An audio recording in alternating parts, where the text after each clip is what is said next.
मानदेय मिले तो कोई हमें काम करने में कोई प्रॉब्लम नहीं, हम सारा काम करेंगे। लेकिन हमें अगर मानदेय 9,000 में हम अपना घर चलाएंगे या हम आने जाने खर्चा किराया भाड़ा भरते रहेंगे। राज्य कर्मचारी घोषित नहीं करते तब तक हमारा 26,000 रुपये मानदेय होना चाहिए। मेन हमारा मानदेय का, हम चाहते हैं कि मानदेय के बदले हमें वेतन मान दिया जाए सरकार। अगर वो हमारी मांगे नहीं मानेगी तो इलेक्शन सर के ऊपर है, हम सरकार का कोई साथ नहीं देंगे और हम इनकी ईंट से ईंट बजाएंगे।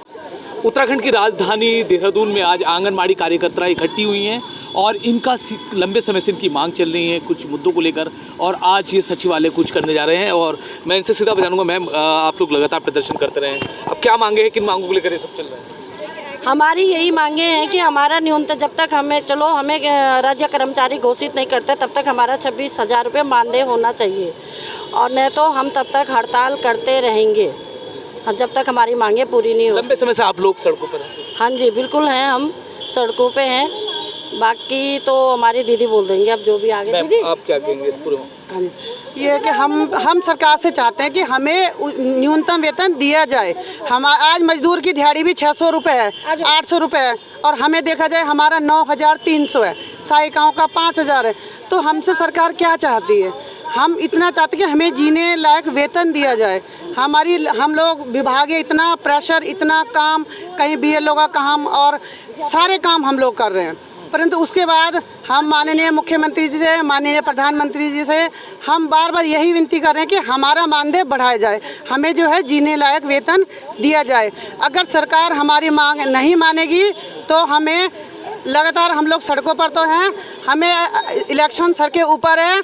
हम अपना, अगर वो हमारी मांगे नहीं मानेगी तो इलेक्शन सर के ऊपर है, हम सरकार का कोई साथ नहीं देंगे और हम इनकी ईंट से ईंट बजाएंगे। मैम आप भी पहुंचे हैं तो क्या मांगे हैं आपकी मांग? मैं लक्ष्मी पंत, C2 से प्रांतीय महामंत्री। हमारी सरकार से मांग है कि सरकार हमेशा हमें धोखे में रख रही है, और हमें मतलब सरकार बोलती है कि बेटी बचाओ बेटी पढ़ाओ, लेकिन बेटियां आज सड़कों पे हैं। हम महिला हैं लेकिन हम भी किसी की बेटी हैं, किसी की बहू हैं, लेकिन सड़कों पे हैं। क्यों सड़कों पे क्यों हैं? क्योंकि हमारी मजबूरी है। सरकार हमें पेट भरने लायक मानदेय नहीं दे रही है। हम सोचते हैं सरकार हमें मानदेय ना दे, वेतनमान हमारा करे, जिससे हम अपने परिवार का भरण पोषण कर सकें। सारे विभागों का काम सरकार हमसे लेती है, हम सारा काम करते हैं। कभी रात को फ़ोन आता है, कभी सुबह फ़ोन आता है, कभी दिन में फ़ोन आता है। हमें बिल्कुल 1 मिनट का भी चैन नहीं है काम करने के लिए। लेकिन मानदेय देखो तो 9,000 रुपये मिलता है, केंद्र से 4,500 मिलता है, और स्टेट से भी इतना ही। मंत्री सरकारों से बात होती है तो क्या मतलब सरकार हमें ना तो बात करने के लिए भी नहीं बुला रही है। दिक्कत तो ये है। अब हमारा मेन अभी जो हड़ताल का मकसद है कि 26 तारीख को बजट का सत्र है, तो हम इसमें हड़ताल का इसलिए कर रहे हैं कि ताकि हम सरकार को दिखा सकें। मेन पॉइंट कौन कौन से हैं जो सरकार से आप मांग करते हैं? मेन हमारा मानदेय का, हम चाहते हैं कि मानदेय के बदले हमें वेतन मान दिया जाए सरकार। पेट भरने लायक, परिवार के भरण पोषण लायक हमें वेतन मान दिया जाए। मेन हमारा मानदेय का समस्या है, वेतन मानदेय का मेन है। आप क्या कहेंगे?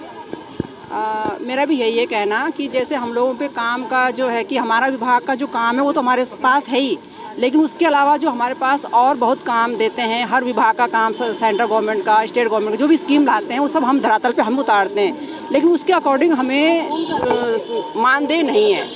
क्यों 9,000 में इतना, हमारा 9,000 में चलो हमारा जो आंगनबाड़ी का वर्क है उसके लिए हम थोड़ा सोच सकते हैं कि वो हमारा मानदेय थोड़ा ठीक है, लेकिन जो हमें 24 घंटे में अपडेट रहना पड़ता है। कभी हमसे कोई रिपोर्ट मांगी जाती है, कोई स्कीम सरकार निकालती है, तुरंत उसको हमें धरातल पे आप लोग हमेशा कहते हैं कि वर्कलोड ज़्यादा रहता है, तो क्या मेन जो आपको हायर किया है तो क्या क्या आपके काम होते हैं कार्य क्षेत्र में, आप क्या क्या आता है और आपसे एक्स्ट्रा काम क्या लिया जाता है? एक्स्ट्रा काम जैसे PMY के हैं, PMY के फॉर्म वो हमें मतलब लाभार्थियों तक वो स्कीम पहुंचानी भी है, उनके पेपर भी तैयार करवाने हैं।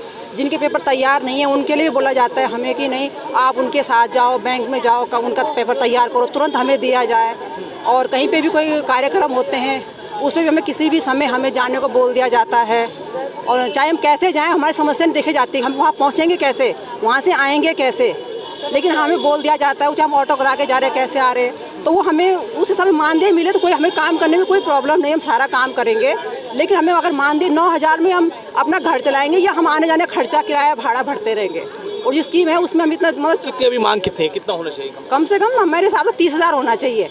हमारे विभाग, हमारे जो संतुष्ट वो है कह रहे CTO जो हमारा बोल रहा है 26,000 होना चाहिए, लेकिन जिस हिसाब से हम और काम नहीं कर पाते, अपने घर पे तक हम पूरा ध्यान दे पाते, तो उसके हिसाब से 30,000 होना चाहिए ताकि हम आराम से अपना घर चला सके। मैम आज लग रहा है आज बात हो पाएगी, क्योंकि आज आपका कूच है सचिवालय, आप लोग जा रहे हैं? देखते हैं, हमारा मुख्यमंत्री से मिलने का है। अब हमें सचिव वगैरह जो भी बुलाएंगे हम उनके आगे अपनी बात रखेंगे और हम अपने ये है कि 26 तारीख से जब इनका विधानसभा सत्र है तो उसमें हमारी बात रखी जाए।